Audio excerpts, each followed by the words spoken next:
Hello there, and welcome to Duel Links. Hello there, Noriyasu. So, yeah, welcome to Duel Links. Not a planned stream, but, well, let me just say, as I've been playing Duel Links, because I am 100% addicted to this game. So, like, I collect gems to open packs from a certain box until I get all the cards I need from that box, and then I either go back through the box again, or I go to a different box and start working on a different deck. What I have been doing is I've been working on a new deck from one of the newer boxes. And well, let me just give a little bit background here. This deck, and you'll see what I mean here in a minute. Don't mind me, I'm just kind of like clearing all the notifications in the game as I talk. Yeah, as I was just kind of browsing. No, never mind. Sorry, got distracted by Discord notifications.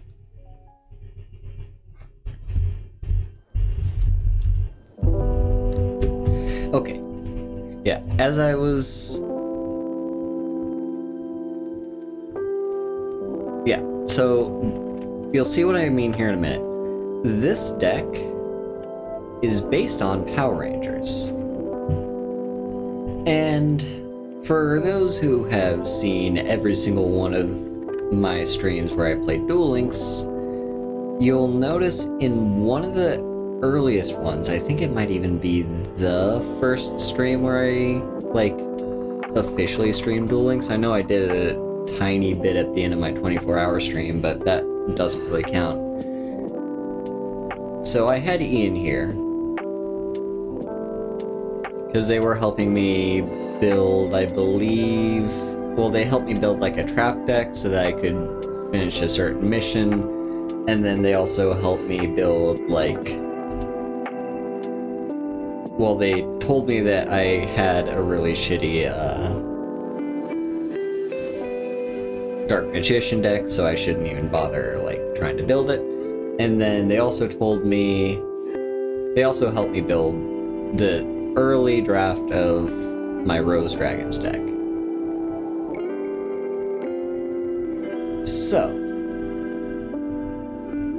during that stream, Ian mentioned Super Quants as a deck that was basically Power Rangers. And I didn't really know why they were talking about it at the time. Turns out it's it's a new archetype, brand new archetype in fact, from the newest box, well, second newest, because there was the selection box volume 4, Shining Sunrise. This box has Super Quants. Now, what are Super Quants? And why did I want to build them? And what's so great about them? So, first a little bit of background. I, as a kid, love Power Rangers. And I've talked about this a couple times here and there throughout my streams. I really liked Power Rangers as a kid. It's, my personal favorite was Ninja Storm.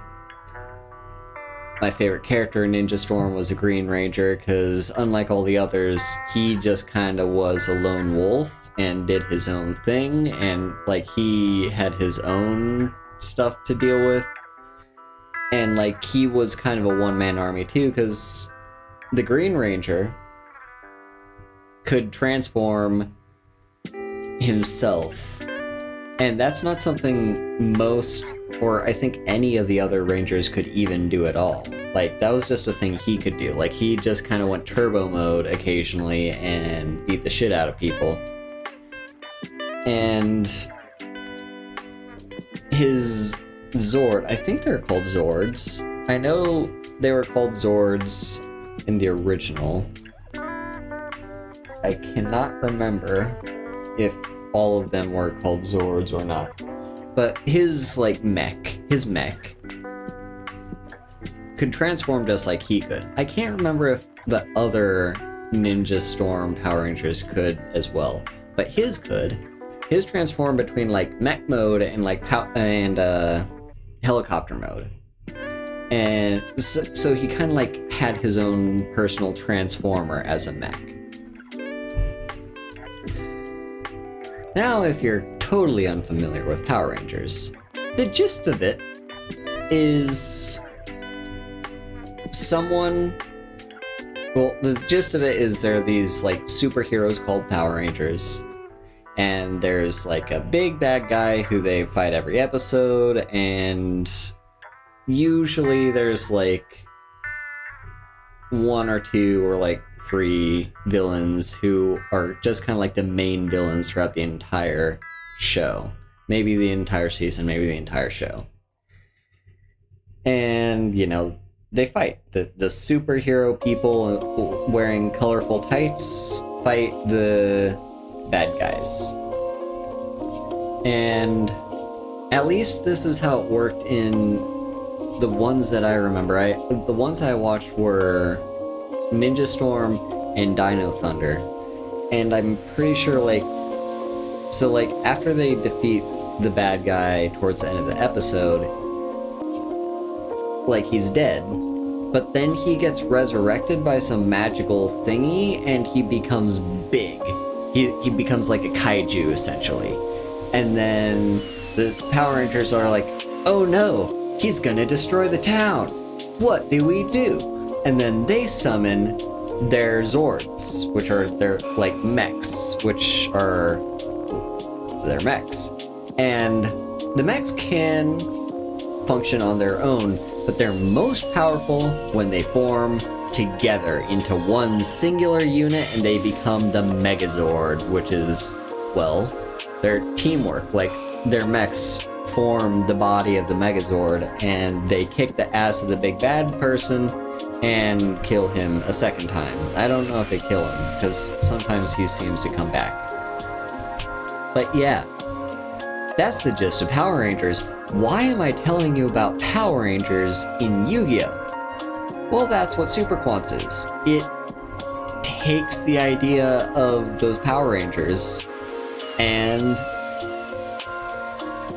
rolls with it. Now, my Super Quants deck I've set for Espa, because in the list, like, every single list I've seen, they say use Cosmic Enlightenment with Espa, because it's a skill where you can you can randomly draw a psychic type monster. And I believe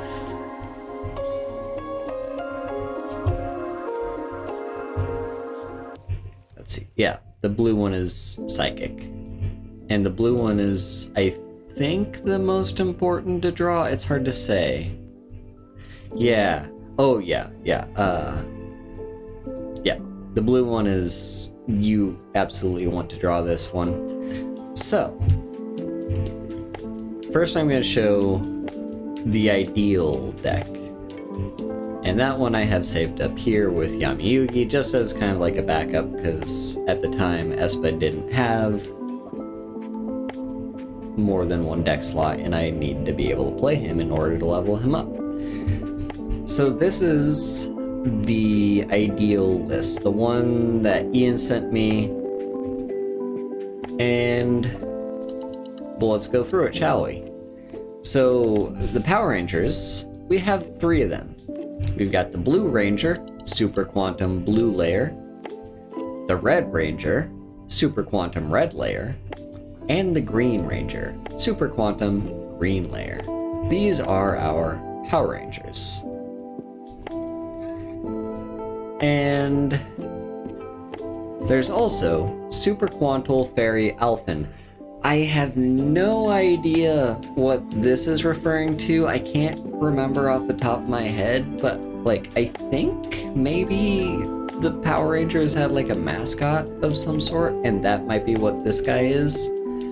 But he can help us search up the Power Rangers that we want, because we can tribute him once per turn to reveal through, like, his first ability I rarely ever use, you know, but you can target one super quant you control.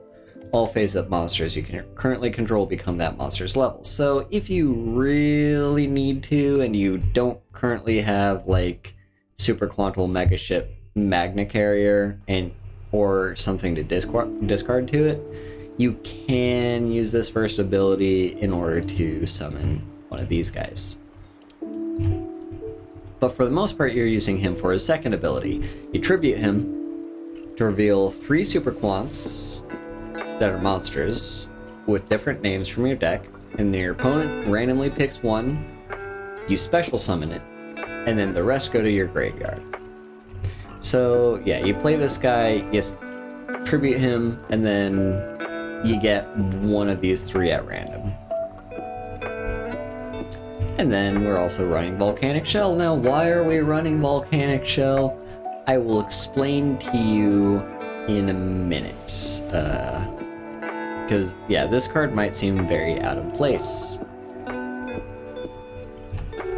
We're also running Monster Reborn, because I guess it's just a good card. Like, that's really the only reason why I can think you'd run Monster Reborn, because it's just, like, it's really good. Maybe some, like, you do need your various pieces, I guess, so like if one of them gets removed you can get it back as long as it's not banished. Book of Moon is just a very powerful card to help you survive a turn, or if you're playing aggressively and your opponent played you know, a monster with very high attack but very low defense, you can activate Book of Moon. Or if you just need to keep its effect off the board until you move to combat, then yeah, Book of Moon, very solid card. The list Ian sent me actually runs 3 of them. I do not have a 3rd copy of Book of Moon, and I don't feel like going back through the box that Book of Moon is in one more time in hopes of pulling the ultra rare. So I have a copy of Floodgate Trap Hole, which is kind of a decent replacement for Book of Moon. The downside is you can't use it as soon as you draw it, and it has to be used as soon as the monster gets summoned. The upside is, unlike Book of Moon, they cannot change the battle position of that monster. So yeah. And then we have several copies, a full playset of the field spell for Super Quants, Super Quantal Mech Ship Magna Carrier.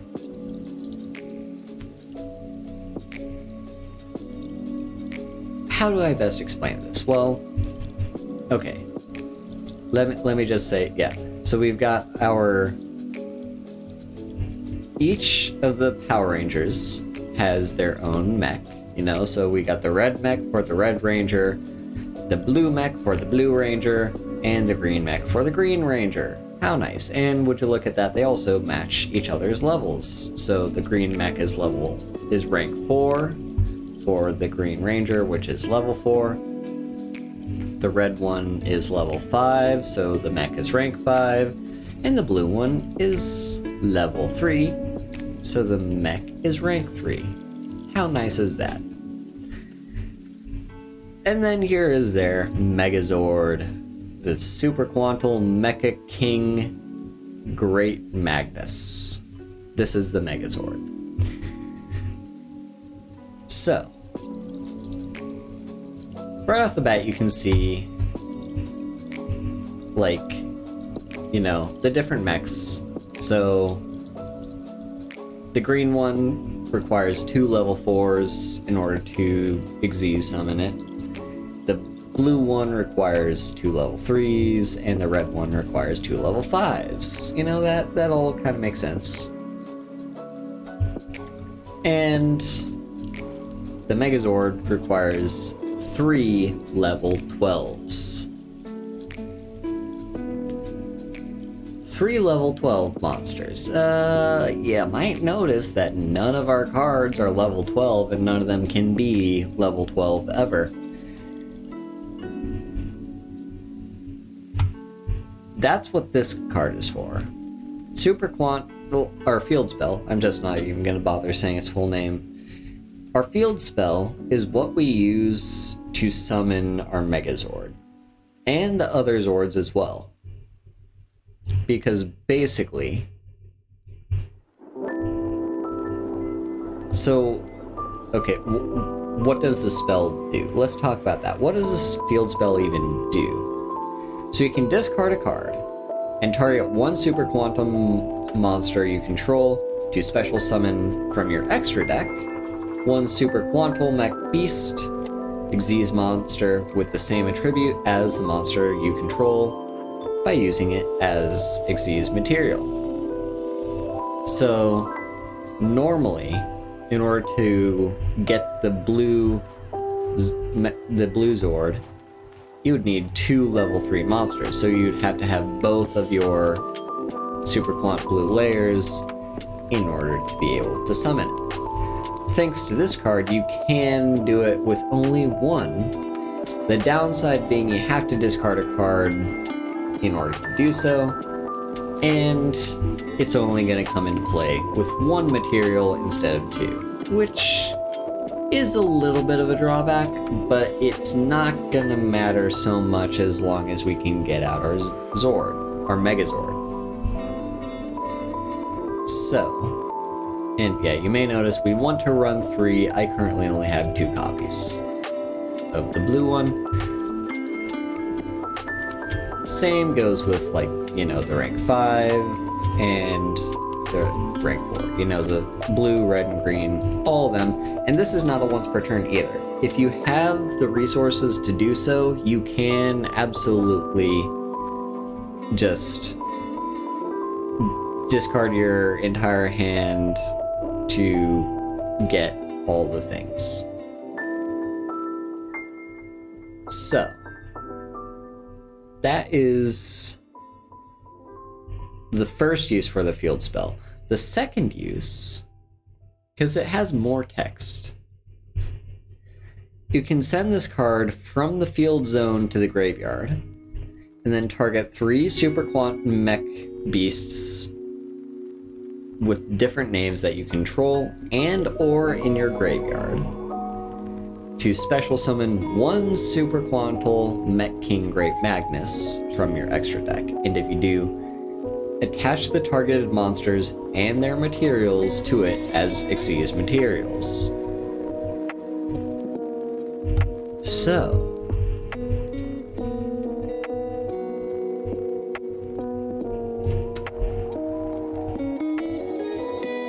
basically, yeah, it's a little complicated.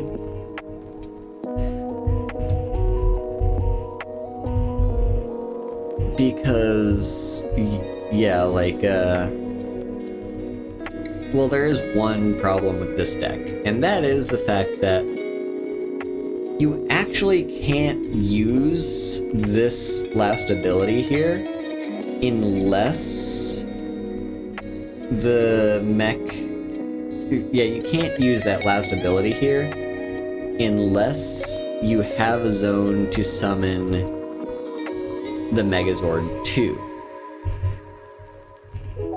The issue is,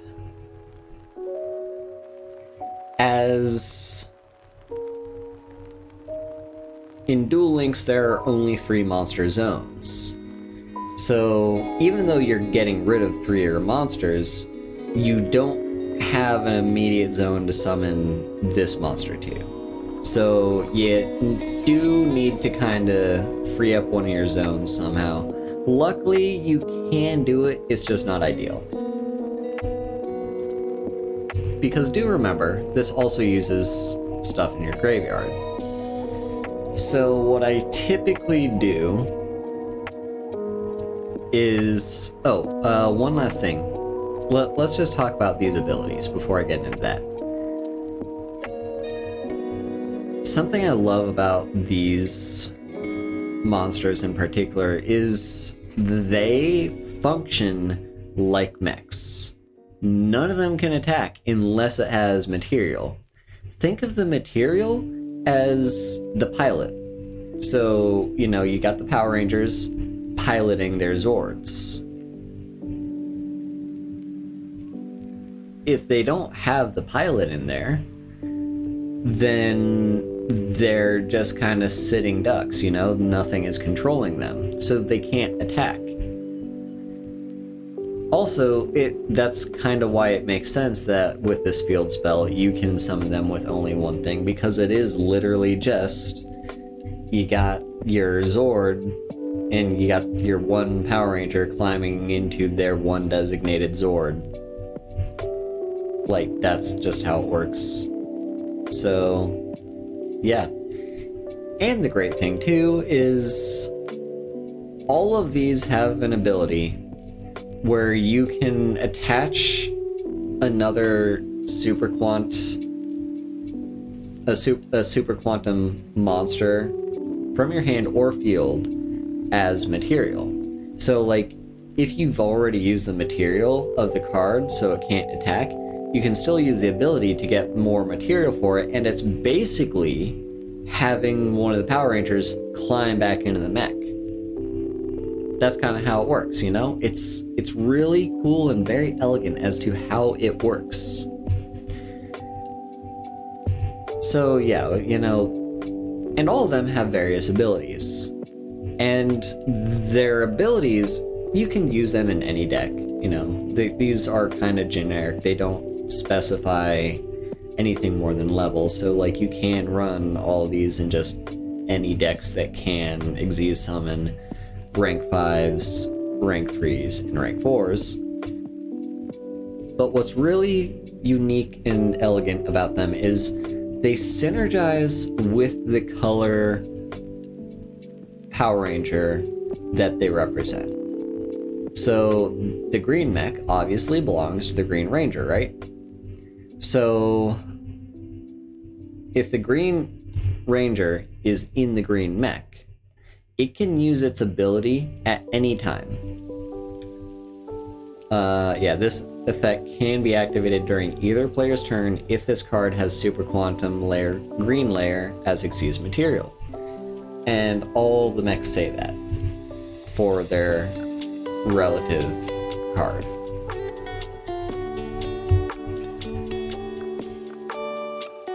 So what do? So the green mech has Book of Moon's ability. It's basically a Book of Moon on a stick.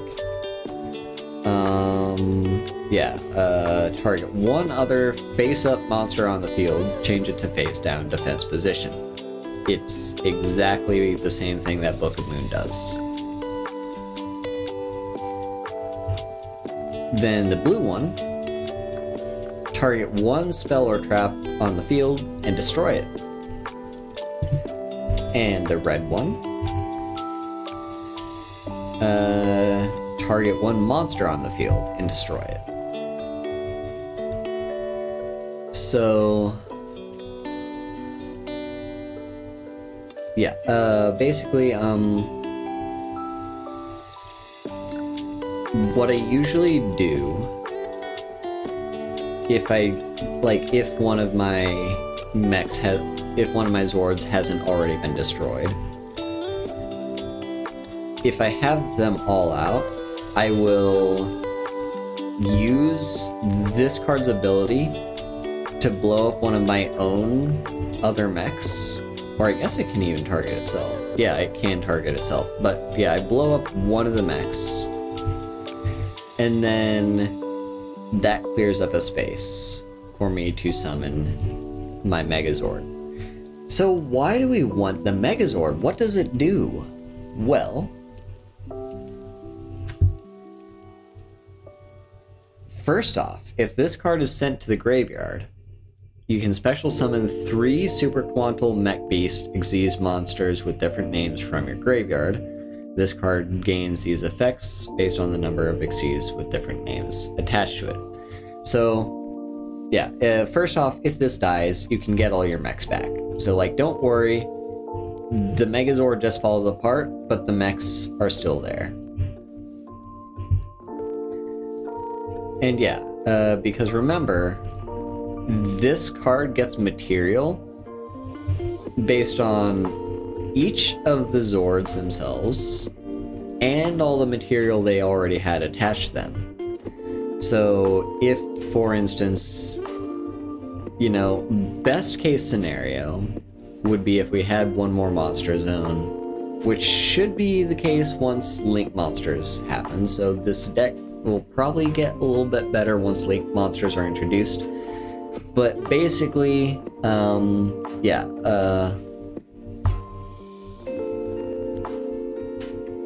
it uses all, so best case scenario would be 6 materials go onto the Megazord because it has, you know, 1 Ranger for each Zord and all the Zords.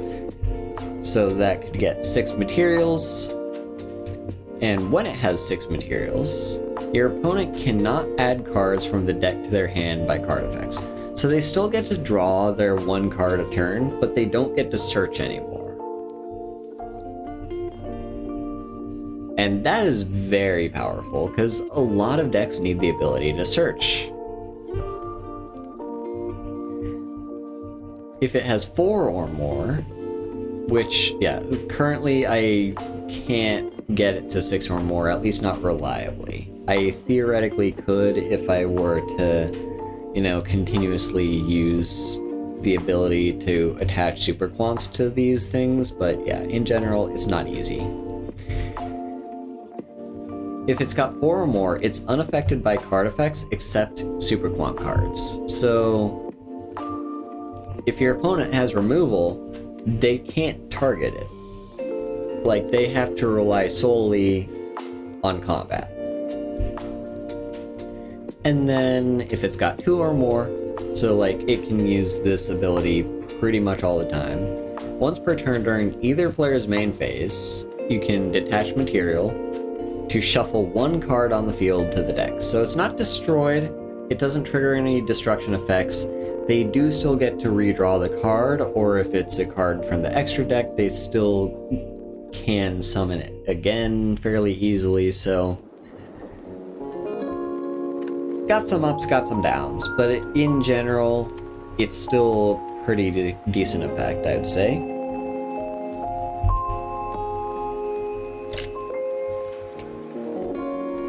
And yeah, it's just a 3600. What more do you want? So what about these things? Why am I running Volcanic Shells? Well, Volcanic Shell, basically what this deck needs is at least a few slots for discard fodder. So you're not necessarily gonna want to discard Book of Moon, because it's a pretty good card, and you're not necessarily going to want to discard like Monster Reborn, or necessarily not any one of these guys, you know, because they're all pretty solid. So you want to have some discard fodder, and that's kind of what Volcanic Shells are. Because once per turn, you can pay 500 life points to add 1 Volcanic Shell from your deck to your hand. This card must be in the graveyard to activate and resolve this effect. So,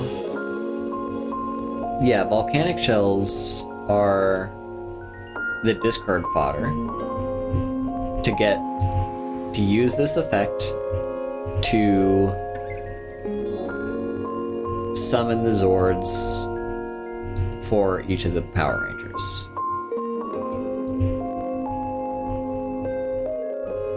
And the reason this is discard fodder is because it replaces itself. It does cost you life, but 500 life isn't all that much to pay. And yeah, it's, basically, this card replaces itself. It can also be set. Like, if you are in a tough situation and you just need to survive one turn, you can just set this card, it'll block for you, and you'll be fine. Also, what is this? I just noticed the bunny card. Creepy Coney. Oh, that's interesting. But yeah, back to this. So yeah, I don't have the full set of volcanic shells, but it's still solid, and I currently, well, you'll see what I'm running in my current deck. The one that's actually playable, because it doesn't have all these cards that I don't own. Some people are running, what's it called? Metal. In fact, I see the vast majority of lists are running this card. Metal Foes Fusion. So, Metal Foes Fusion, you are not going to be able to use the card. It's literally a dead card in your hand. The reason people play, though, so first of all, unlike Volcanic Shell, which only searches for itself, and that's all it does, and it costs life to do so, and if someone negates the effect in the graveyard, then you're kind of screwed. Metal Foes Fusion, you can't play the card, but you can discard it. And if this card is in your graveyard, you can shuffle it into the deck, then draw a card. So these both are kind of the same deal. They both pull... They both work. If you have one, use one. If you have the other, use the other. I don't think there's anything wrong with either one. Both have their downsides and their upsides. The upside to Volcanic Shell, of course, is it searches for itself, so if you immediately want to discard another one, you can. The downside is it only searches for itself. That's the only way it replaces itself, whereas this card, if you don't want another piece of discard fodder, you can at the very least,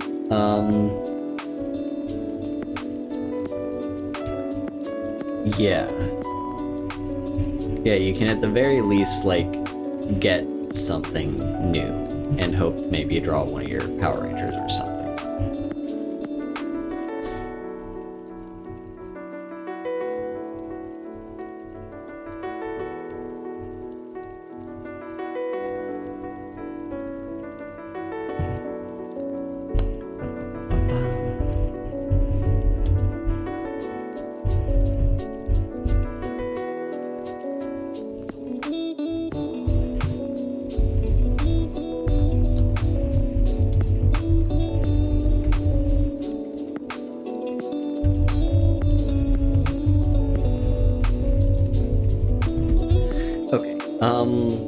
Sorry, answering Discord messages. There's reasons to run either or. I think I kind of see why most people prefer to run Metal Foes Fusion, but, you know, Volcanic Shells does at least do something.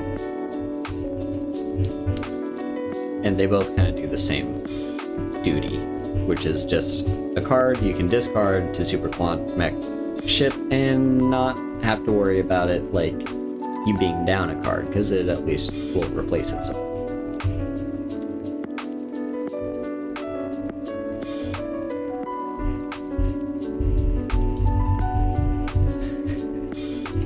Yeah, so basically, I think that covers all the cards except the Power Rangers themselves.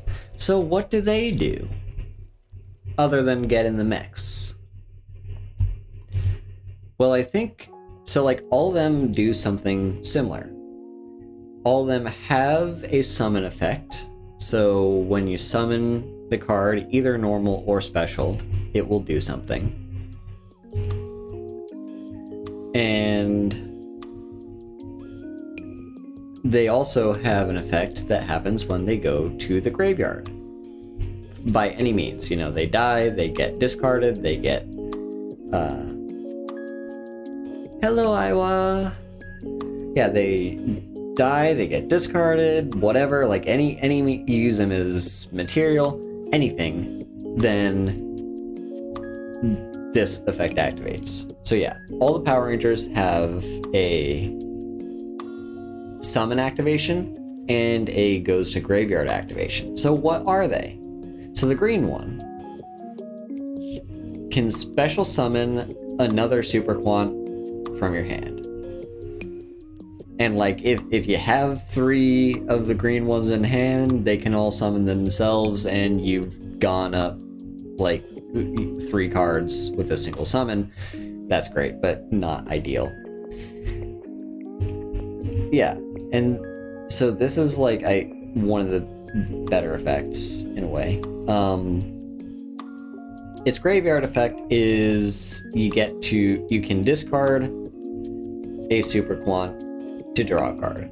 So if you have a card in your hand that you don't want, you can go digging for other stuff. The red one, it does have the problem that it's a level 5, so you can't easily summon it on its own, except you can. If you have no monsters, you can special summon it. And you can use all its effects once per turn. So yeah, when it's summoned, you can get a Super Quant card from your graveyard and put it back into your hand. And if it goes to the graveyard, you can special summon one of the Super Quants. That is, you can special summon a Super Quant monster in your graveyard. It does have the problem that it can't activate its effects, but that's still fine. And then Super Quant Blue, the ultra rare. This one searches for another Super Quant. And then if it goes to the graveyard, you can target up to 3 Super Quants in your graveyard to shuffle them back in. So it kind of protects you from milling yourself out, and if your stuff goes to the graveyard, you can like put it back in your deck so you can draw it again. Hello, Murray. Early for you, late for me. It is 9 p.m. over here. So yeah, that is the deck, basically. Is there a way, I'm wondering, to theoretically summon you on turn 1? I don't think there is, but maybe? Because, like, you need... What do you need? You need...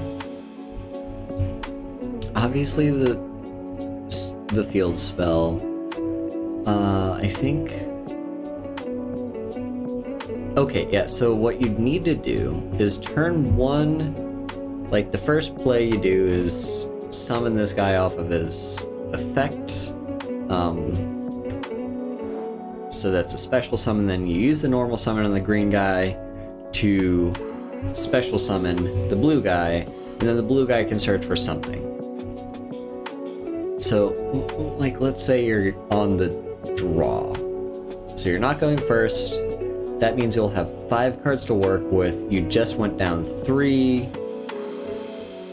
I am American. I'm only living in Japan. But yeah, I am from the US. So, yeah, you'd be down 3 cards. You'd have 2 left in hand. Let's say, like, they were both volcanic shells. Then, of course, you're searching up the field spell off of the blue ranger, you are now up to 3 cards. You play this field spell though, so you're back down to 2. Then 1, 2, 3, bop, bop, bop, you discard like a volcanic shell, activate its effect to get another volcanic shell, and then you already had the second one in hand, and then you just got the third one into your hand off of this one's effect. And then, yeah, you discard all 3 of them to... Well, like, you don't even need the 2 volcanic shells in hand. It just needs to be...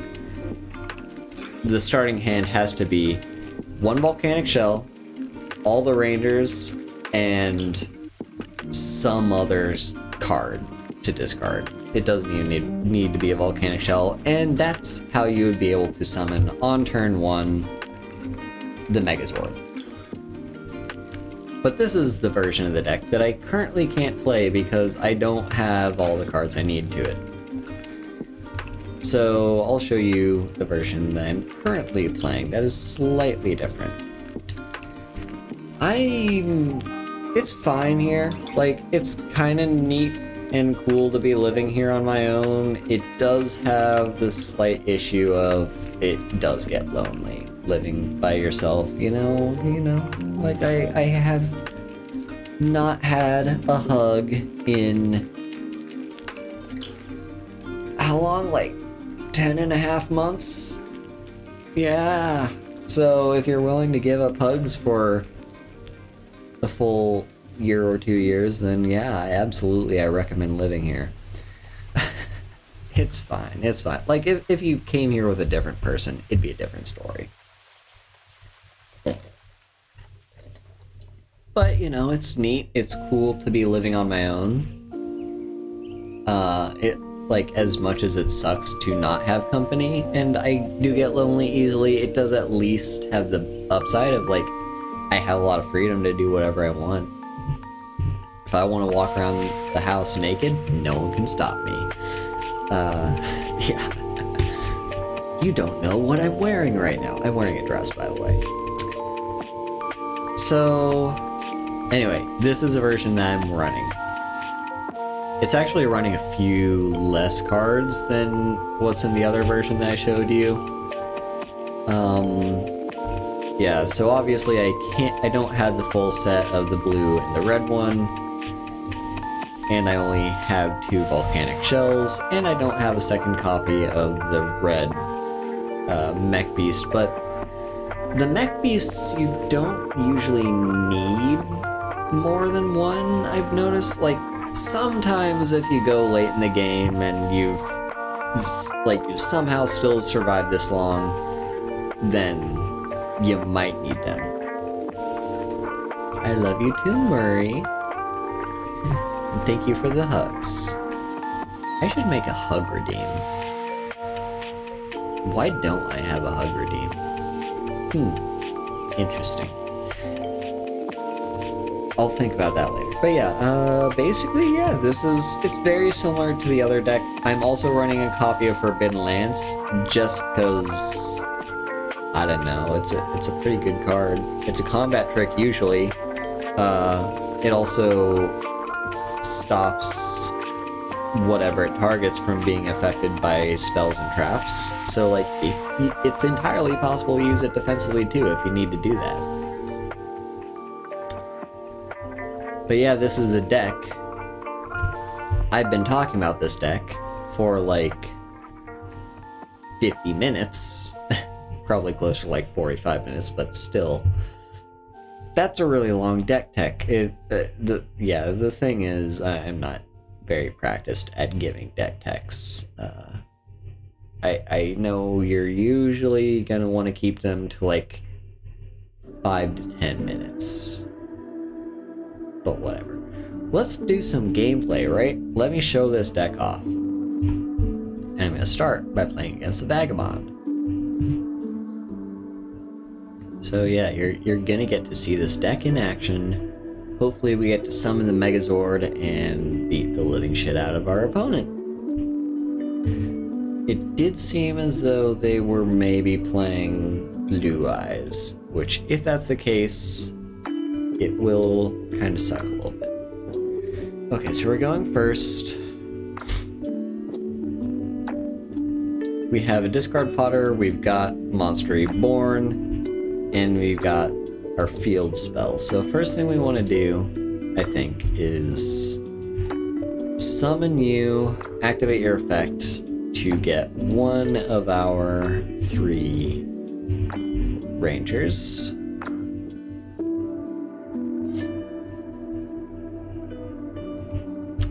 So we got the green one, and we will not be able to use its summoning effect.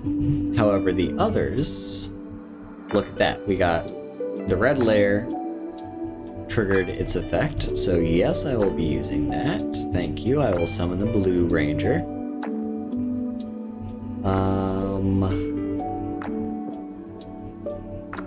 And sure, why not? I'll activate your effect as well, not shuffling yourself back in.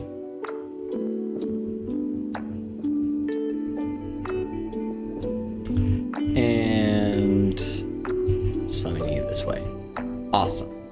Now, yeah, the summoning effect did get negated by the Red Ranger, but it's fine. The most important part is the fact that we have you now.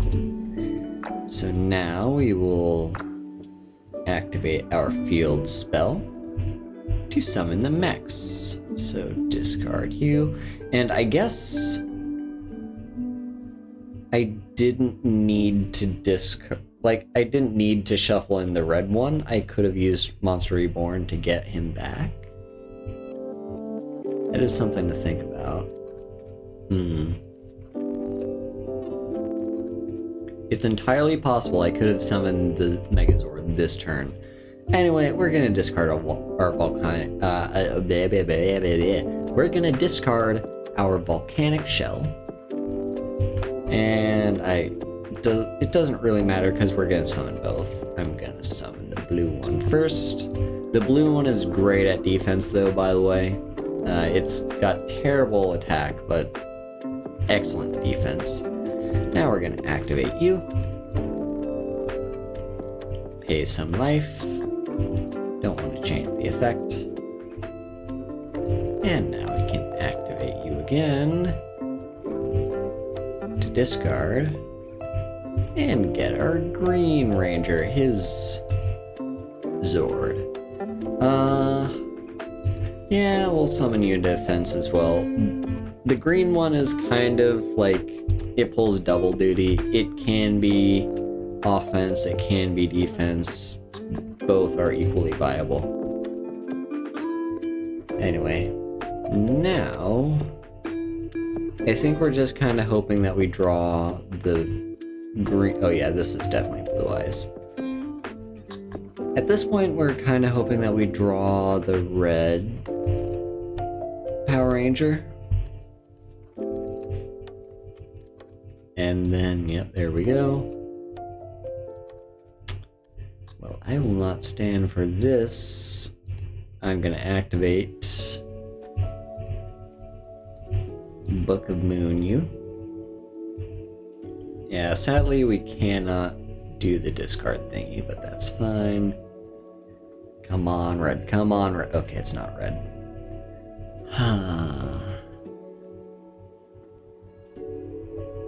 So we are in a bit of an issue with the fact that we cannot kill their blue eyes. And next turn they're gonna go back into attack mode and there's nothing I can do.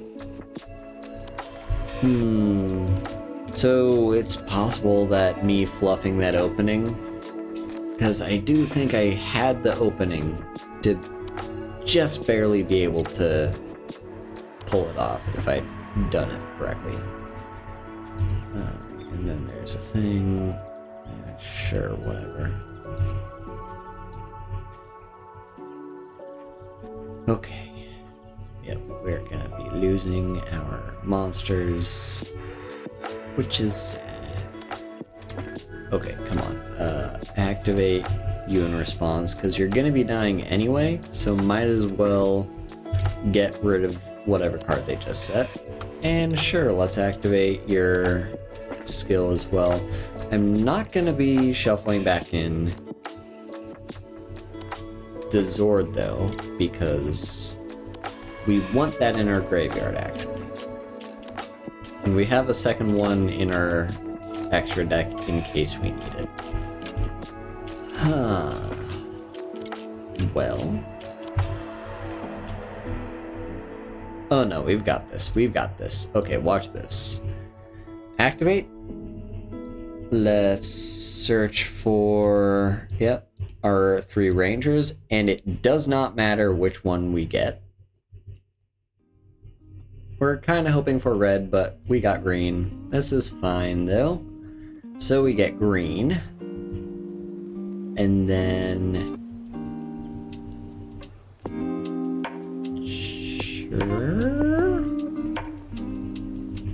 Sure, why not? We'll activate you. We don't want to shuffle you back in. I guess we can shuffle you both back in.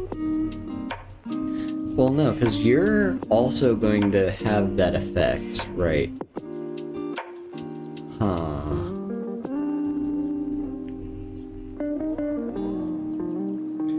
Okay, so we're only going to shuffle you back in. Yes. Yes, sure. Yes, okay. So,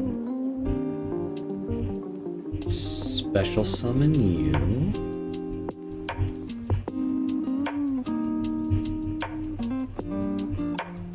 And now, we can Monster Reborn to special summon from our graveyard our Red Ranger.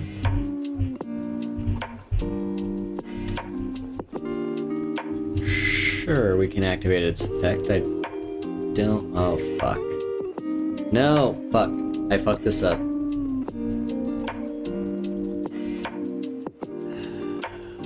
It was gonna happen.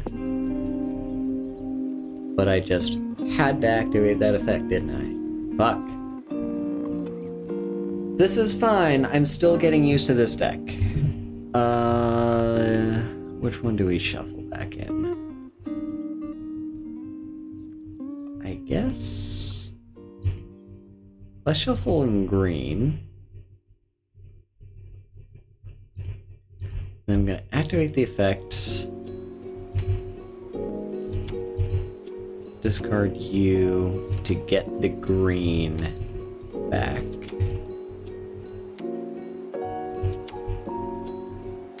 Because the green one has the Book of Moon effect. I'm also going to activate you to attach the blue one. Okay. Now go to battle. That's attack.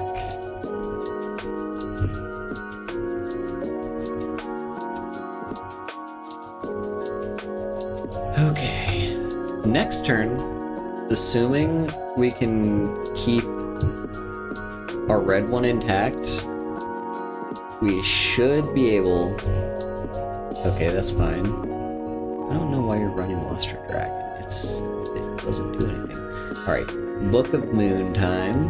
Or, I guess, activate the green beast. I guess I'll... Yeah, discard the blue one, it doesn't really matter. Put Blue Eyes face down defense. Okay, what do you even have? I guess there's the field spell, so sure, we'll activate.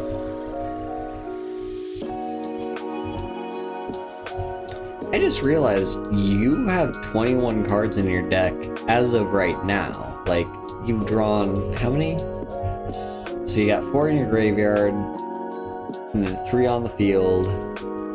So that's 7. Your deck is 28 cards. Why though? Anyway, that doesn't really matter. what matters is we drew blue. So what now? We could summon blue, because it does replace itself. And then we could also just activate...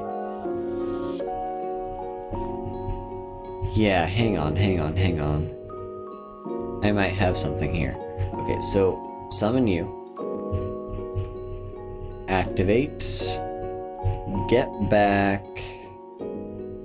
Doesn't really matter, does it? I guess we could get red. Yeah, let's get red.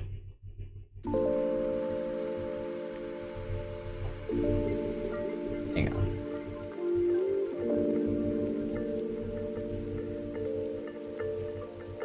Wait a minute. Okay, we're not going to be able to activate this effect. Yeah, we're going to have to discard it anyway. That's fine. Discard you to summon the red sword. So now we have red and green out, blue is in our graveyard. And we also want to do this. Okay, activate to attach you. Hang on. Wait a second. Super quantum, super quantal. Okay, never mind. I was gonna say, like, maybe I've been doing this weird this entire time and I could just always activate that to layer the other mech beast under it, but no, I can't. But what I can do is now activate. Come on, activate.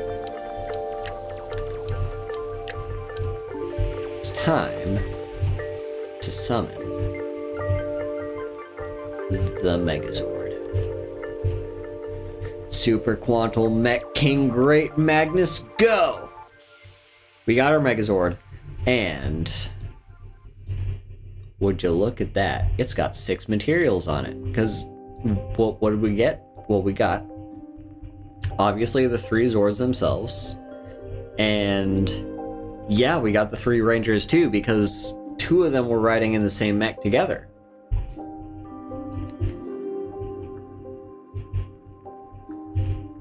So there you have it. We summoned our Megazord. And now we can just beat down. There's not really anything they can do. Let's kill their blue eyes.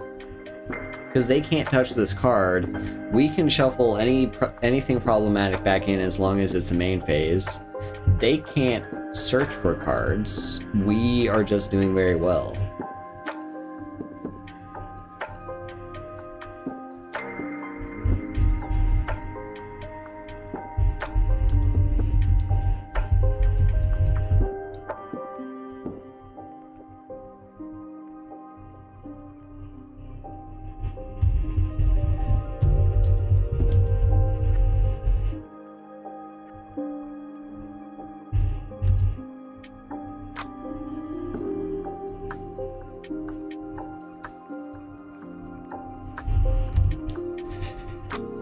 Yeah. Okay. Sorry, Discord again. No activate.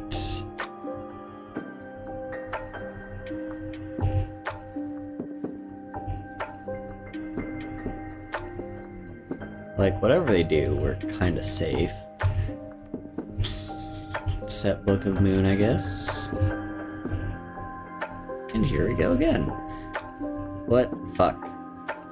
Damn it. I guess I should read my opponent's cards. What? What just happened? Hang on. If a monster equipped with this card attacks a defense... If a monster equipped with this card would be destroyed, destroy the card. Okay. Yep, this is fine, though. And we're still main phase.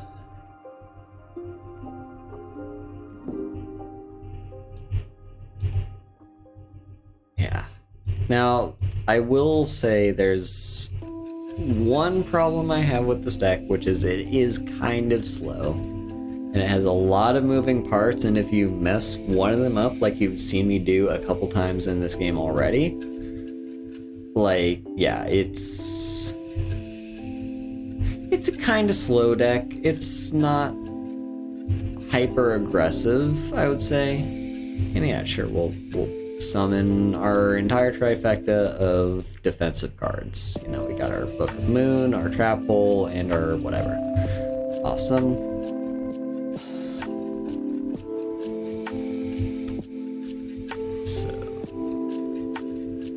Okay, yeah. This only stops them from searching to hand. Yeah, so they can still get Blue Eyes out itself if they just summon it from the deck. But otherwise, this is fine.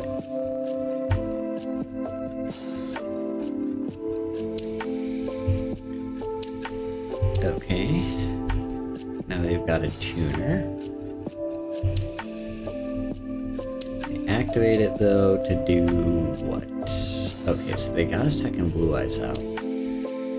Do I let that happen? Because chances are they have what's his face?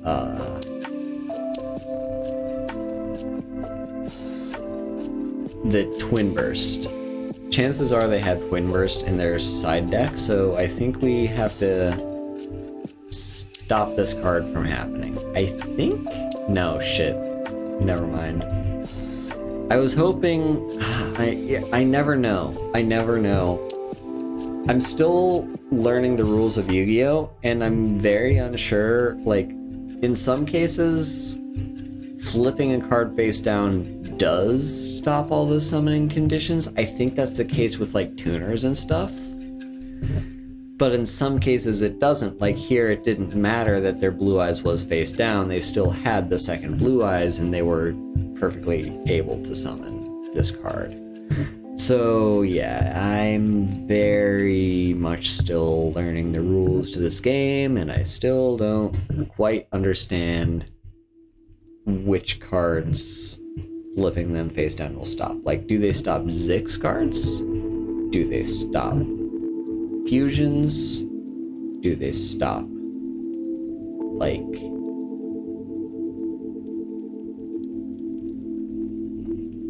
rituals? Yeah, like, do they stop ritual? I just don't know. Oh well, this is fine. I'm going to leave you for now. So there is something about Twin Burst, which is it cannot be destroyed by battle. But what we can do is... Okay, let's activate you. Yeah, we'll activate... Hang on. What's in our graveyard? Because I just want to see... Okay, we could special summon blue. So yeah, let's do that. We'll discard red. Put Twin Burst back. Activate red. Because it went to the graveyard to special summon blue. No, don't chain any of those. Set you. Or put you in defense position. Wait, hang on. No, this is fine. I was thinking of summoning the blue Zord, but I forgot I don't have the field spell right now. And we summon green. Move to battle. And assuming that trap card doesn't have, or whatever card they have set can't stop us. Okay, it is a trap hole of spikes. Wait a second. Can we... Forbidden Lance, does this work? If we Forbidden Lance our own card... Yes, it works. It is not affected by the trap, and we win. So that's how the deck plays. It's mid-range is the term I would use to describe this deck. Like, a lot of decks in Yu-Gi-Oh!, at least in Duel Links, I don't really know the term to use for most of them. Because I know, like, the 4 main archetypes in at least the main card games I'm familiar with are aggro, control, mid-range, and combo. And yes, a lot of Yu-Gi-Oh! Decks are combo, but they, like... I designate combo as sort of a sub-archetype. You know, like... There's... like... The idea of aggro is you're going to play fast. It doesn't really matter how you play fast. The main point is that you're gonna win quickly. Like, it's gonna take you a few turns, and frankly, the longer the game goes, the worse off your deck is gonna be. At least that's the case in Magic. I don't know if that's the case in Yu-Gi-Oh!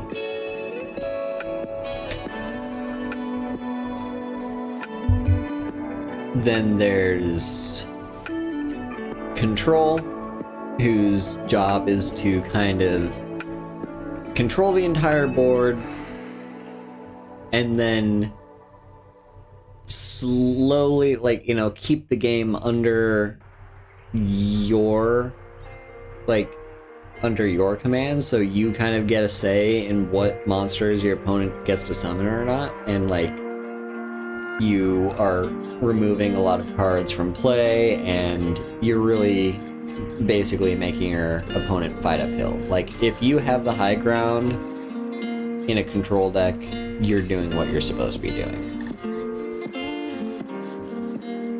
And then mid-range is kind of the in-between, where it's not as slow as a control deck, but it's not as fast as an aggro deck, and it has various means to control the board while also being able to, like, close out the board. And that's kind of where I fit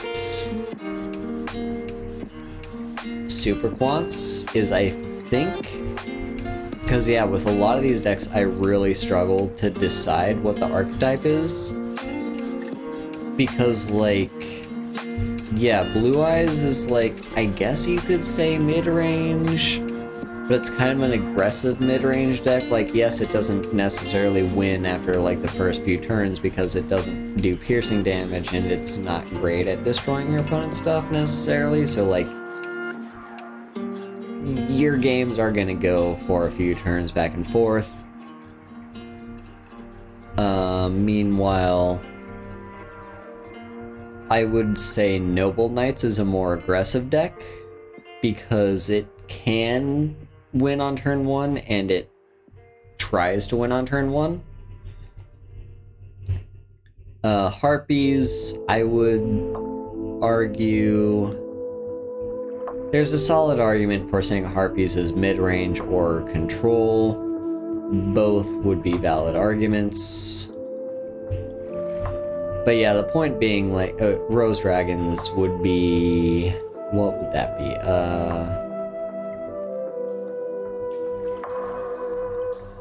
Control, I guess, because, like, yeah, Rose Dragons is kind of like an aggro control?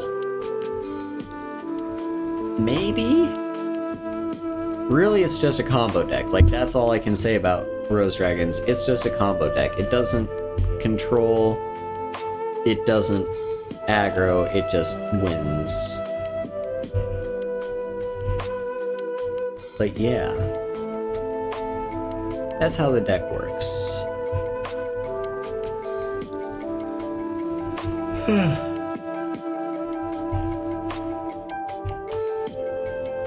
Let's do a few more games with it, shall we? And I may need to stop being as talkative because I already feel my throat hurting. and I have a stream tomorrow, so I should be saving my voice. So yeah, we're gonna be a little bit less talkative. I'm just gonna kind of play through this as I do.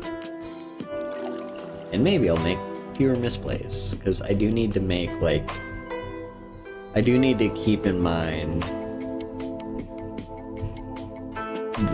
yeah, like, I'm still learning this deck.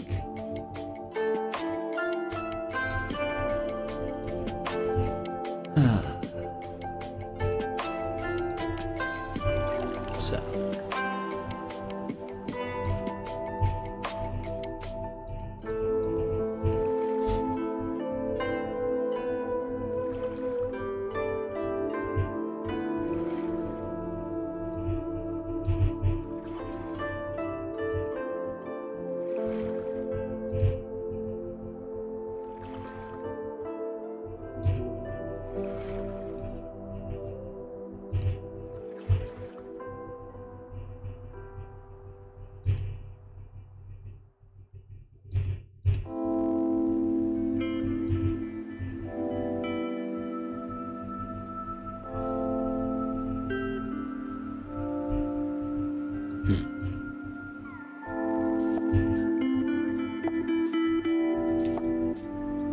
Well, lucky me, because I was trying to discard...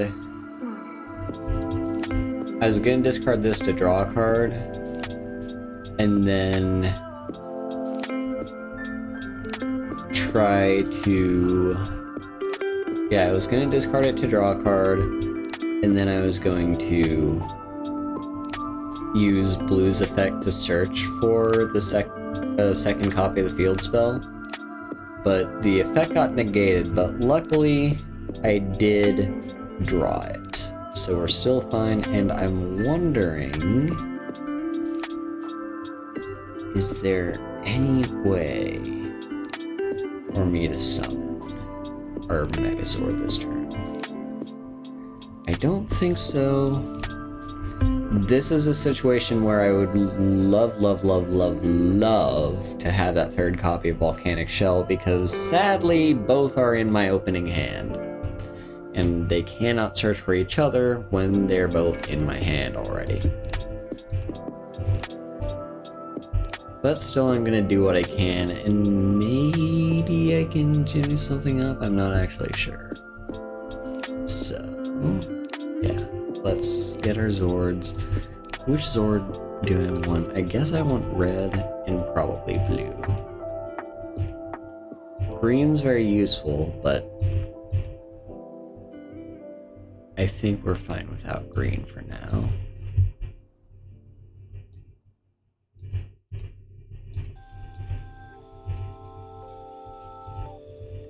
Get blue.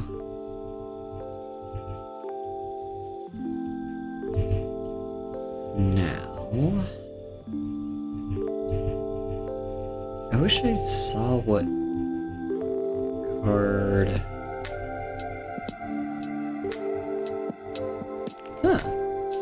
So I guess it's no longer affecting anything, but it doesn't go to the graveyard because technically the thing it was affecting was not destroyed. Hello, Dark Destroyer. Yes, you can. It's on Steam. Free to download. You can link your profiles, so if you're playing on mobile and you want to play on desktop, you can set up that link to transfer all your data over. And it's pretty seamless. I don't remember if it was like that difficult to do or not, but once it's done, it's kinda fine. Like, you're gonna be fine. Okay, so is there a way at all that I can maybe summon our Megazord?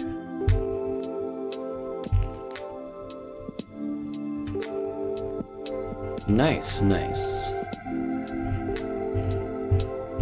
We can...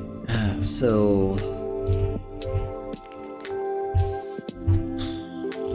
I don't think so. Because if we send blue to the graveyard, then we can like shuffle these back in, but we don't redraw them. If we send red to the graveyard, it can special summon one of these guys. But actually it can't even, right? Well, it could. It could special summon this one. But yeah, it can't activate its effects.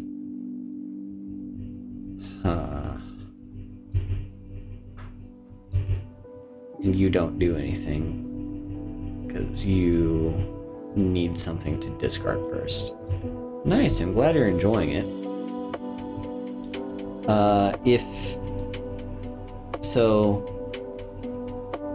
The deck that I'm playing right now, I wouldn't call it a budget deck per se, because you do kind of have to go through a box, and it's not even a mini box. It's ideally 3 times to get 3 copies of the ultra rares, but it is a good box. The box I'm talking about is Shining Sunrise, and I will talk about it a little bit after this game why it's a good box. But yeah, Super Quants I'm liking. So yeah, what do we do? I do know one thing, I don't like whatever that card is. So I'm gonna activate here. Detach. Destroy this thing. Silent Swordsman, nice. I don't know off the top of my head what that deck does.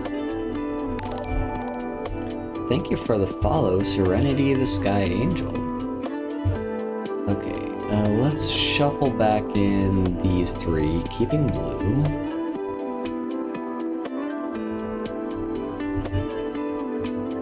Hang on.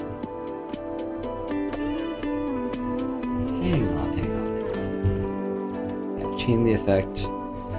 What if... I really am thinking hard here, because I feel like there's something more that I can do that I'm not thinking of. Well, thank you for the hydrate, Serenity.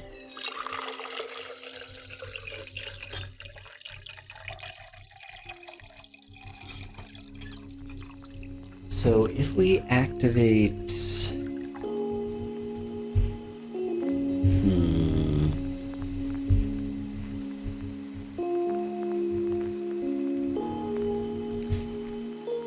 No, yeah, because I can get blue back, but the only way I can do that would result in its abilities not being able to be used. So... yeah.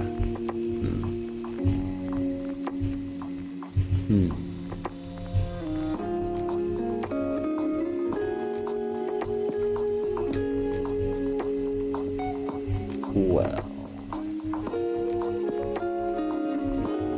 I don't necessarily want to get rid of green, because we need green in order to summon the green Zord next turn. So yeah, we're in a little bit of a pickle.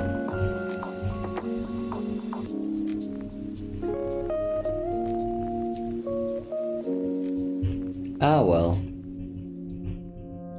I don't think I need to layer green onto the mech.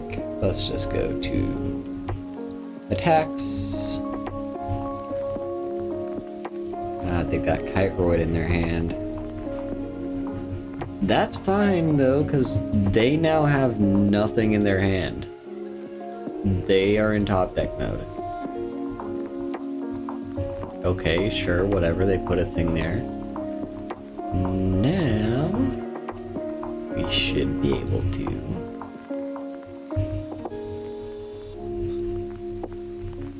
discard to get you your mech.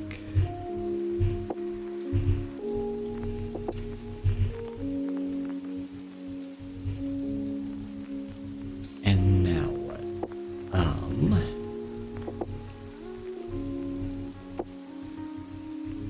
Okay. going to activate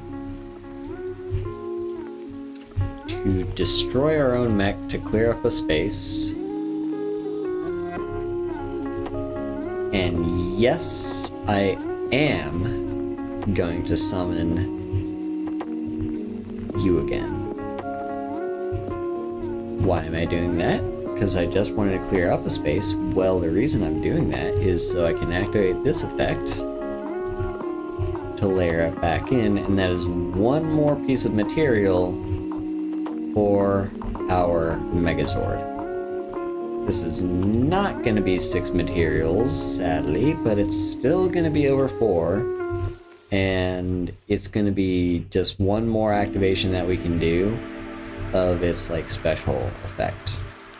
Anyway, let's go to attack.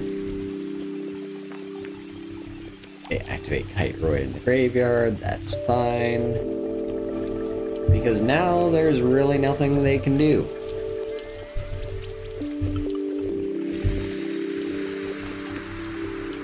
Like, no matter what they do, my Megazord is kinda impossible to touch. What is that?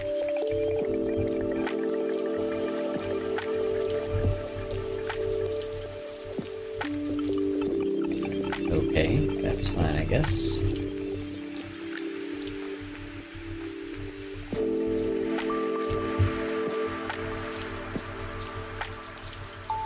And then we draw.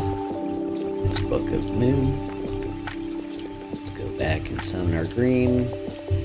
Set Book of Moon, just in case we don't win this turn, but we should be able to win this turn. And look at that, we won this turn. So that is again how this deck works. And would you look at that? I got Amplifier. What does that even do? You can equip it to Jinzo. As long as this card is equipped, the effects of trap cards controlled by the equipped monster's controller are not negated by the effect of the equipped monster. Aha, so this is how Jinzo players are able to use traps, if they so choose. And yeah, this card can't... yeah. Awesome. Alright.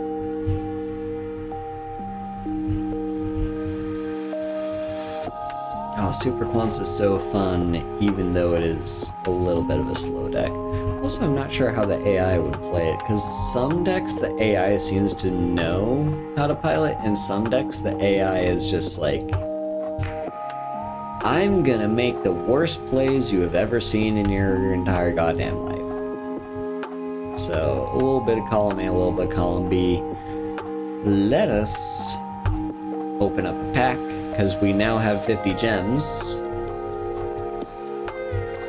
Come on, Shining Sunrise. Damn.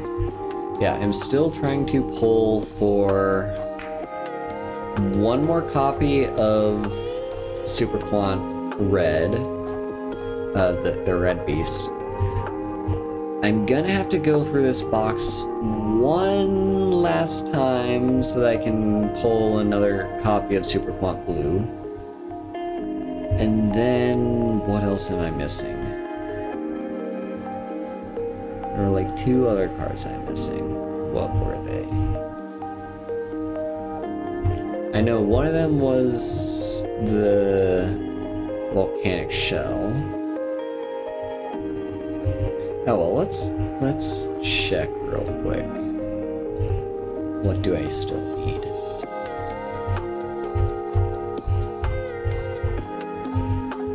What is in your Super Quants list?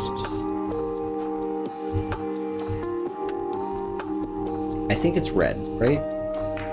Yeah, we also need another copy of red. Okay. So if we pull a second copy of Super Quant Red, that should be fairly simple. Is there any other cards in this box I need extra copies of? I don't think so. Yeah, maybe Archfiend Eccentric. Because that is actually a pretty good card, I've noticed. So, maybe that one, but that's the only one I can think of. Otherwise, yeah. Also, like, I guess Elemental Hero Liquid Soldier is pretty good, and so is Prisma. So, yeah, I mean, there's a few cards that I wouldn't mind having full sets of, just so I could maybe play around with them in the future. But for the most part, all I really want is, like, one more copy of of Super Quant Red, one more copy of the Red Mech Beast, and then I'm going to reset this entire box and start pulling for blue. And then, hopefully, I will have everything I need for this box. For this set. By the way, I mentioned earlier that I was kind of addicted to this game, and I went into playing Duel Links being like, you know what, I'm not going to spend a single penny, I'm going to just build fun decks and enjoy it. Well, I've been spending money on this box. There have been a few, like, sales. So the current deal that's going on with a lot of boxes, let's see if I can't find... Do the selection boxes have it? No, they don't. Of course they don't. What about this one? Here we go. So Heart of Zix.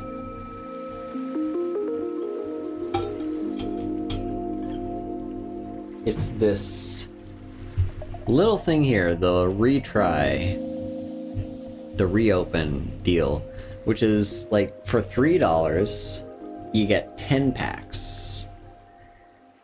And if you don't like the pulls that you got in those packs, you basically put all the cards back and pull another 10 packs. So you do have the possibility of pulling the same exact cards that you just put back.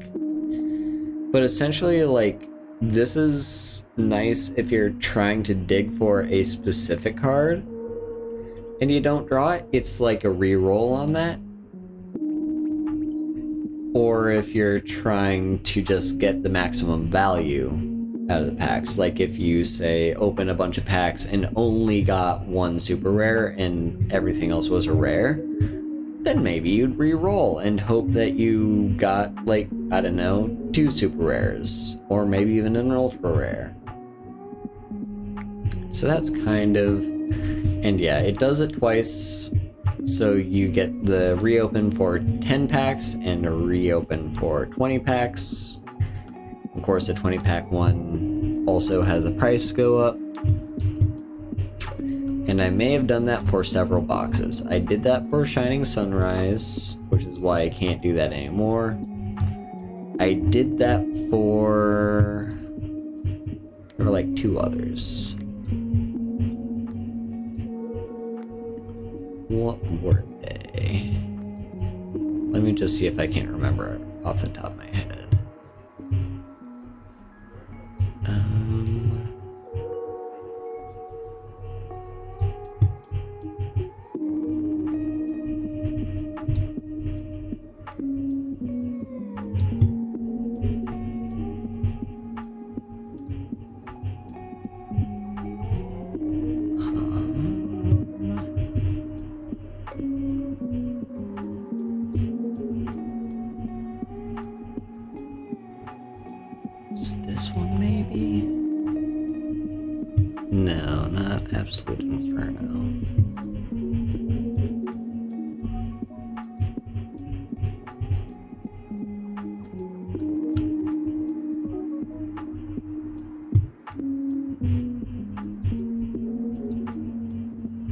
Primal Burst.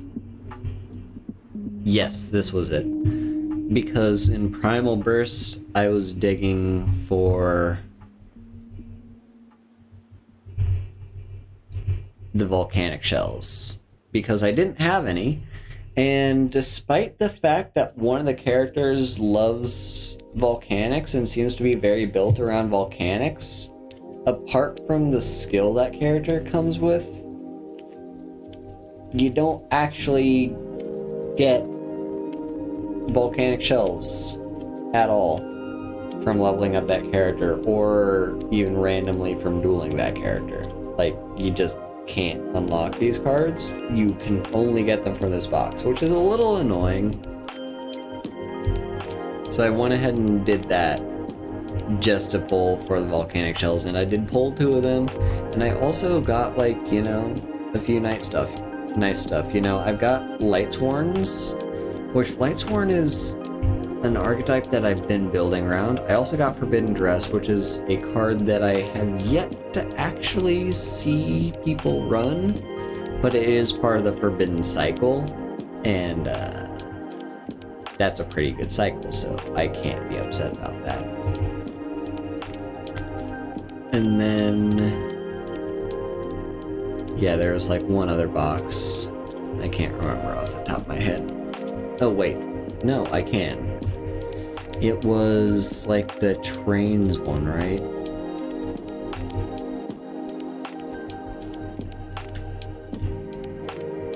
Not Fortress of Gears, though.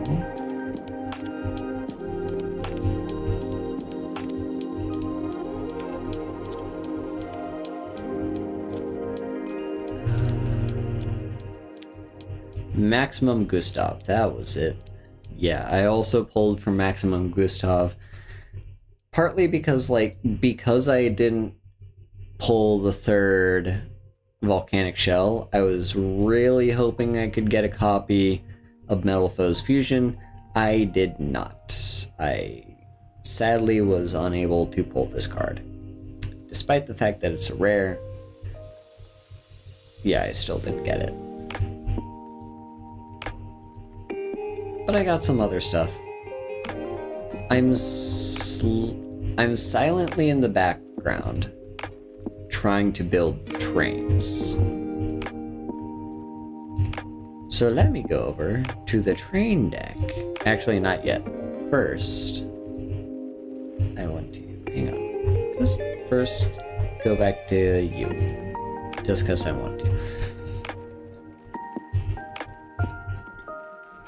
So, in Shining Sunrise, that's where you can find all the super quants, and thankfully, this archetype is all contained in this one box. So, if you just go all in on Shining Sunrise, you get all the super quants you need for the deck. And frankly, you can get enough to at least have the deck be playable only one time going through this box. So, if you don't want the full, like, non-budget version that's playing, you know, 3 copies of the Blue Ranger, who's an ultra rare, and like 2 copies of the red Mech Beast, who is also an ultra rare, and yeah, if you don't feel like doing that, then you don't have to. You can just go through this box one time.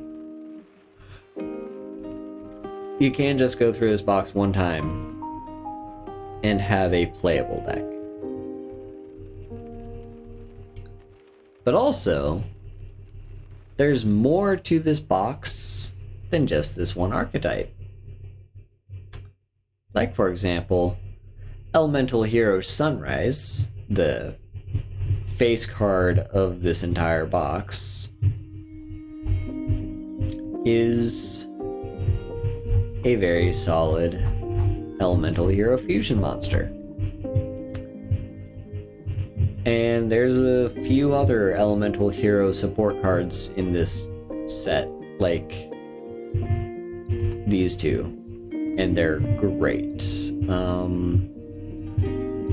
I'm actually in the process of building Elemental Heroes, just kind of silently in the background on my own time. I'm not like doubling down on trying to make it good or anything. And Also, I'm not very satisfied with the deck currently. I'm like, I have a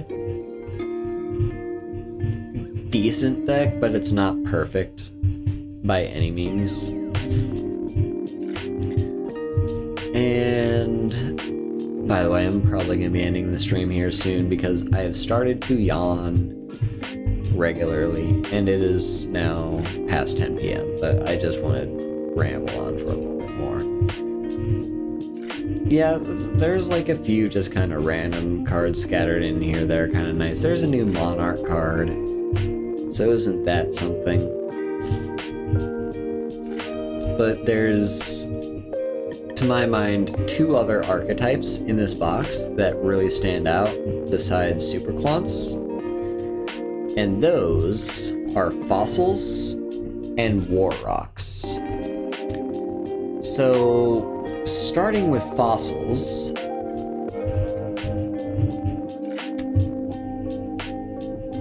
this archetype is built around the idea of getting your own cards, your own rock monsters into the graveyard, and then fusion summoning out one of your fusion monsters with Fossil Fusion.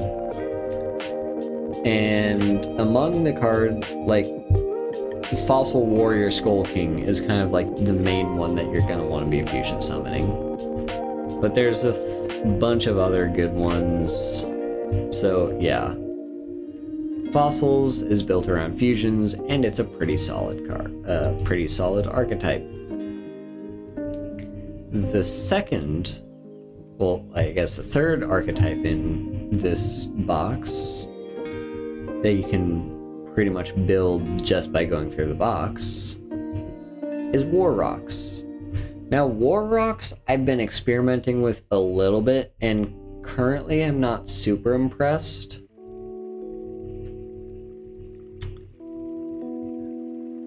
I guess the idea behind War Rocks is to just be able to, like, I guess they boost each other up, and there are a few ways that you can cheat out, like, big monsters, like level 7s and stuff like that, but other than that, I'm not sure kind of what the deal is. It kind of just does a thing. It, to my mind, doesn't seem all that interesting, but it is. I can't deny the fact that War Rocks is at least solid. And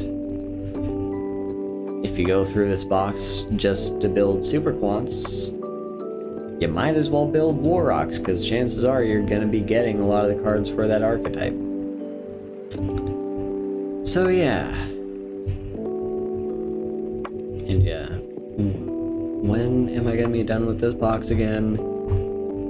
Pretty much as soon as I get the red Mech Beast and like one other copy of the red Super Quant. Because as much as I would like to draw more of these elemental hero cards and maybe even extra copies of these ultra rares up here, the truth is I really just want to be done with this box and move on to other stuff, like my Trains deck. Now, who has my Trains deck, I wonder? I'm fairly certain it was one of you. Here it is. I put it on Joey, because at the time that I pulled this list together, I actually did not have the character that you need for her. Yeah. So this deck looks super hilarious. The problem is, it is by no means a budget deck by any sense of the term. It is a very intensive deck to try and build, because it's got several ultra rares. We're talking, like, not even about the spells down here, but we're talking like 1, 2, 3, 4, 5, 6, 7, 8, 9, 10 ultra rares. And then on top of that, you also need, you know, I mean, these are just running like the best spells in the game, but yeah,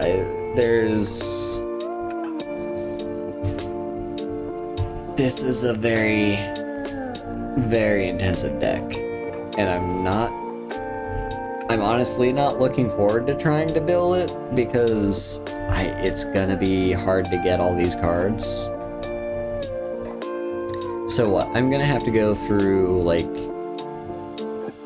the main box, Maximum Gustav, at least 2 more times, so that I can get the full set of this card. Yeah. But basically the point of trains, and the reason I really want to try trains, is because it's like, I mean, just look at it. You're summoning level 10 monsters. Just like it's nothing. So hell yeah, I'm totally down for this deck. I just am, yeah. It's gonna be hard to build, but I think I can do it once I get through all the stuff for Super Quants. And technically, if I want to get my Harpies deck up to par, I do need to go through that box at least 1 or 2 more times as well. So that's a thing. Yeah. And then who knows what new set comes out, and all of a sudden there's like a new archetype that I want to build. But regardless, that's kind of just how it goes with dueling. So there you have it. This was Super Quants. One of my new favorite archetypes. Like, what are all my favorites? So like, I have the Blue Eyes deck. I would very much not call that one my favorite anymore, though. It used to be, but that's just because I didn't have any other archetype that I played. But then I really like started doing Noble Knights a bit more, and that's an archetype that is, in my opinion, very solid. Like, I've worked up Noble Knights to be able to at least slightly more consistently get out the Sacred Noble Knight. Only slightly. And then what other archetypes am I a fan of? Of course there's Harpies. Harpies is of course a very good control-y deck that maybe you could call control, maybe you could call it mid-range, maybe you could even call it tempo. I'm not really sure what it is, but it's a good deck. And yeah, the cards that I need more copies of, by the way, are Perfumer and Channeler. And then what else?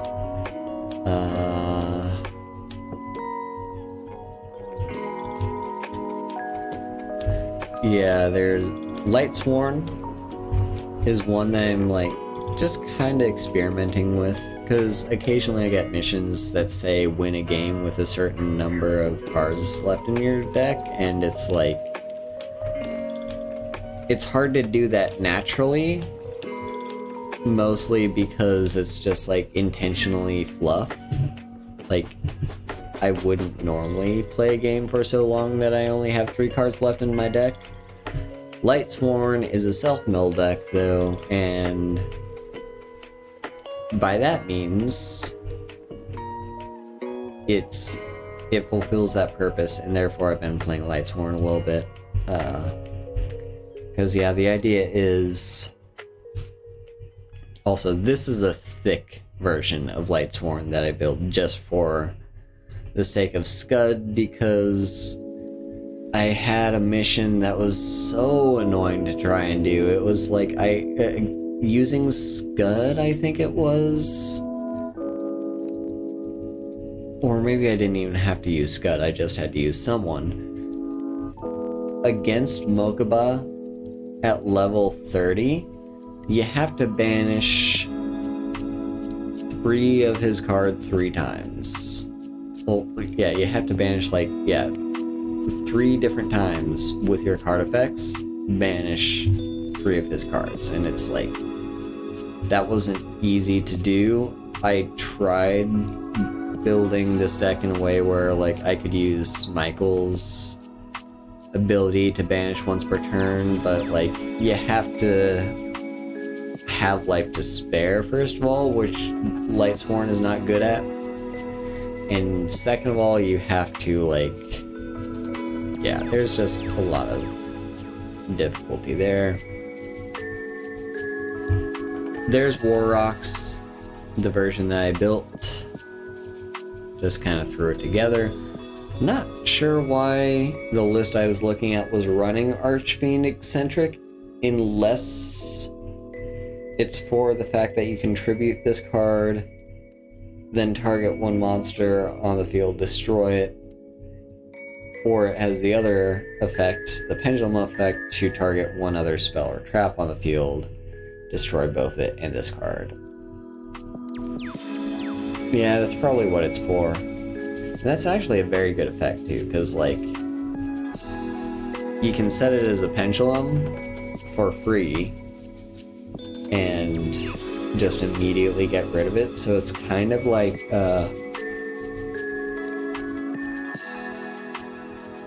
whatever that one spell card that everyone runs is, Mystical Space Typhoon, I think.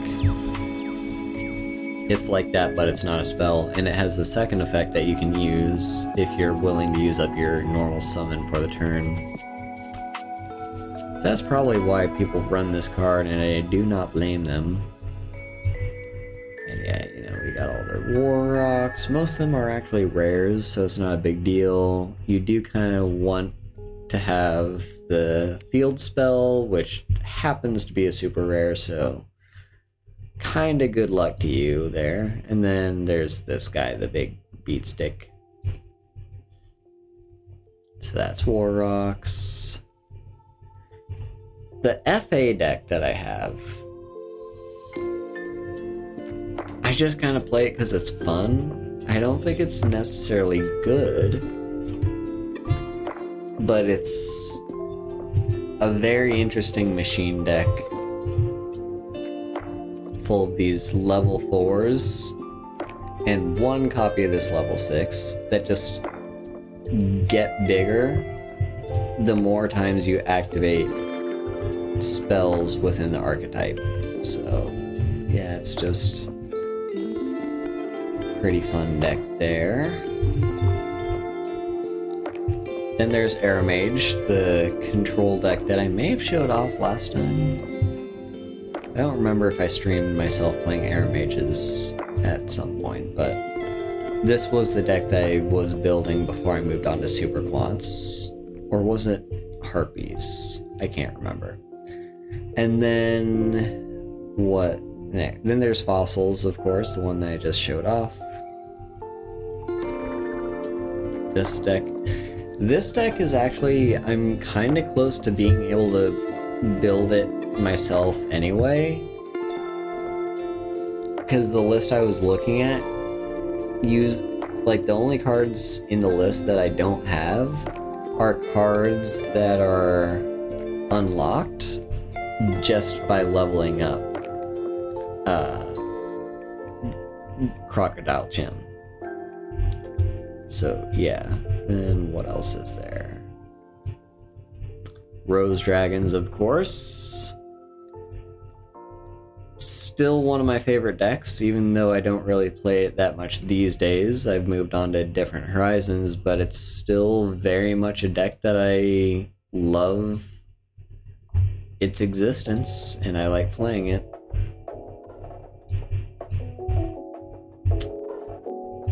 And then, yeah.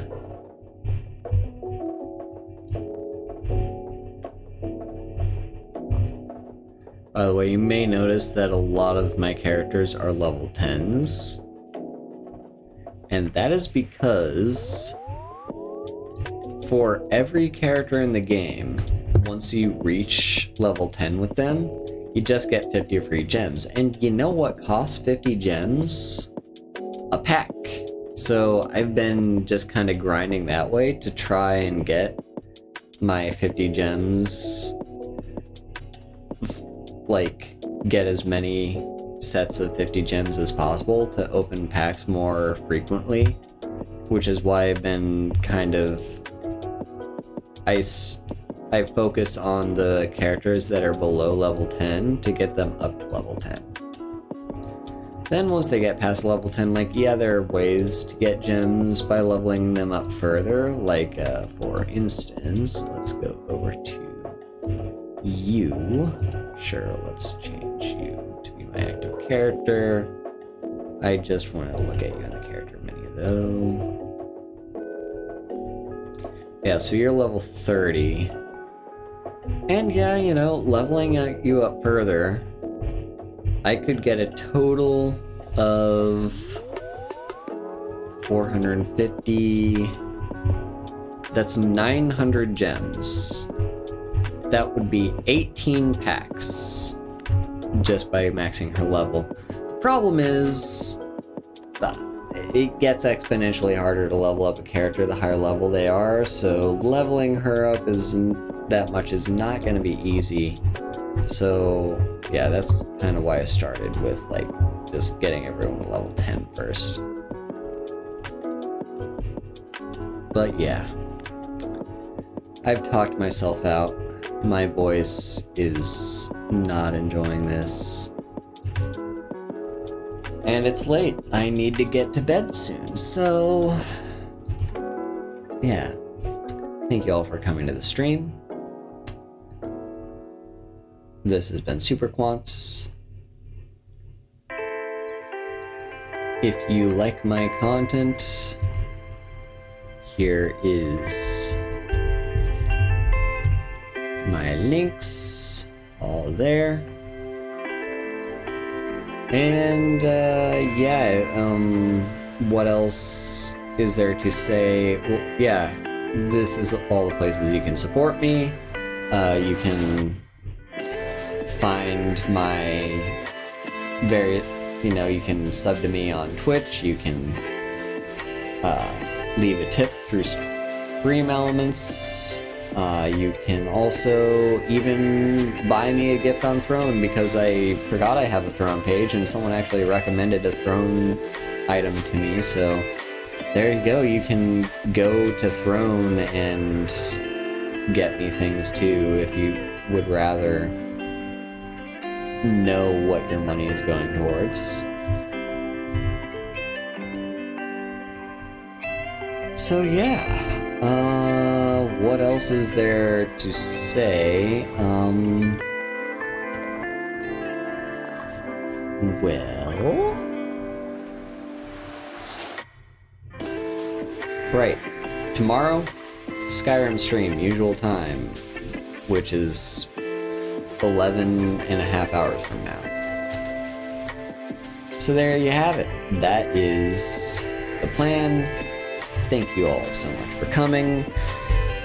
Down here in the chat is our raid message, and if you are subbed to me, you can have access to the heart as well.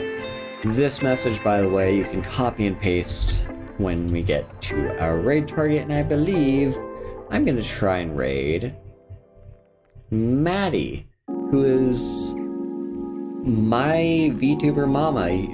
Like, she designed my model. You see my cute model that everyone loves? She's the one that made it. So we're gonna go say hi to her, and yeah. Fuck, it's been a while since I've dropped by one of her streams. So yeah. Say hi to Maddie for me. Have a good night, everyone. Thank you so much for coming.